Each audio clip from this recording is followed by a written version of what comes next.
Today I'll be talking to you guys about crisis communication and utility emergencies for linemen. Being in Michigan, I'm sure a lot of you have dealt with power outages more than once, and I bet you wonder how in the hell they haven't turned the power on yet. And today I'm going to be talking to you about how they communicate to get that power turned back on. First of all, my thesis is going to be reliable communications is the foundation of safe and efficient utility emergency response, allowing linemen to work safely, stay informed, and restore service quickly during major storms. First of all, we're going to talk about why this matters and why this communication matters most. Utility emergencies are chaotic and dangerous. Strong communication keeps linemen alive, coordinates actions, and efficiently restores power. Keeping linemen alive is one of the biggest issues. Of course, your power is up there too, but health and safety is number one, always. Then we got a little image showing somebody a lineman in a heavy storm, as you can see by the lightning bolt there. So, yeah. Now, there's a couple of different types of communication systems. There's radios, dispatch communication, SCADA, which means supervisory control and data acquisition. This monitors and controls industrial processes and industrial matters. This monitors and controls industrial processes and infrastructure. Most specifically, it enables real-time data collection and analysis to help out with this severe thunderstorms and to keep linemen informed on what's going on and what they're going to be dealing with. You also have outage systems, mobile tablets, backup networks, and those are the main ones. As you can see in this picture here, there's a little tablet. That's what they use most often. Most linemen in the class are going to be using these tablets. Yep. This is a more in-depth view of the SCADA system components. As you can see, you have different instrumentation inputs, and then those go to the RTUs, and then those then go to the radios and cellular telemetries, and then those go to the SCADA operator terminal, which then goes out to our alarm monitoring, linemen telling us about thunderstorms, all that type of deal. Then we got our communication protocols. Utilities use ICS and SOPs. So ICS is incident command systems, and then SOPs are standard operating procedures. These are just basic procedures that we have to follow when we're dealing with these emergencies in different places, which we'll get into later. But these organize crews, share hazards, maintain a clear chain of command during emergencies.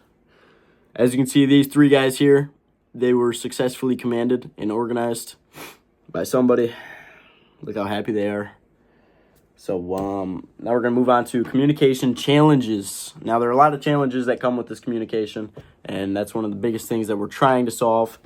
The four biggest things that we're going to be dealing with are network failures, overloads, dead zones, and delays. This just causes, less communication, delays, as in you're not going to be able to talk to somebody in real time. It's going to be probably delayed, like it says on the slide.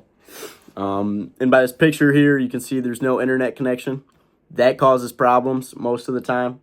But we found ways around that using radios, those mobile tablets, stuff like that don't require internet connection. But let's move on here. Now, this is a case study. It's the Fayette PWX.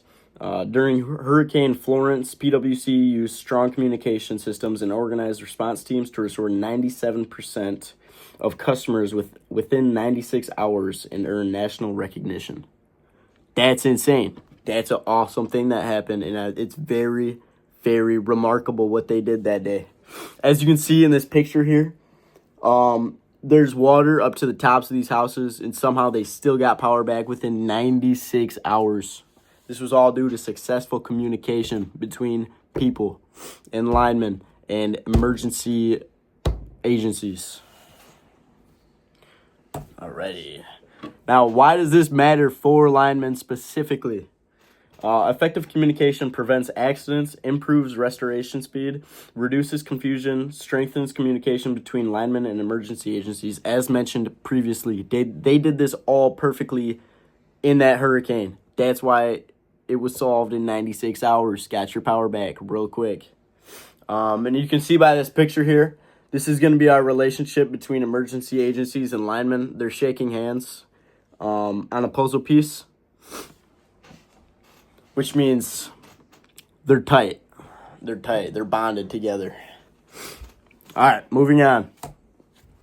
Now, what would help this? What would help make this communication in crisis emergencies better for linemen? Couple of things here. Investments in better radios. Better radios are always better than the radios we got now, if you think about it. So that would definitely help. And we got ICS training. That's a standard training procedure that I think we should definitely focus on more. This will help people be prepared for these terrible, terrible events like this Hurricane Florence, which we did a great job on. I don't know if I mentioned that. We did a great job on that. But ICS training would be great and very beneficial for all linemen. We also have strong partnerships with local emergency agencies. I briefed over this a little bit, but again, having these strong relationships with emergency agencies, firemen, policemen, all of this, who first responders, if we have good connections with them, we will be able to solve these problems much, much quicker. Now, for my conclusion, we're wrapping it up here. Communication is a lifeline for linemen. Reliable systems and clear protocols ensure safety, efficient restoration, and strong communities after major storms of disasters. Yep. Thank you for listening. I would ask if you guys had any questions, but this is a video and you can't answer my questions. But if you do have any questions, feel free to email me at any point. I will email you back. Pretty much just you, Mr. Bastel. Email me if you have questions. I'll answer them lickety split. Then we got our citations here. I can run through these a little bit, just kind of who I used. We got the American Public Power Association, the Electric Energy Outline, which I used 2 of their articles. I used their utilities in the incident command system and their weather the storm with the right data. And I also used Tate Communications. Thank you for listening. Have a great day.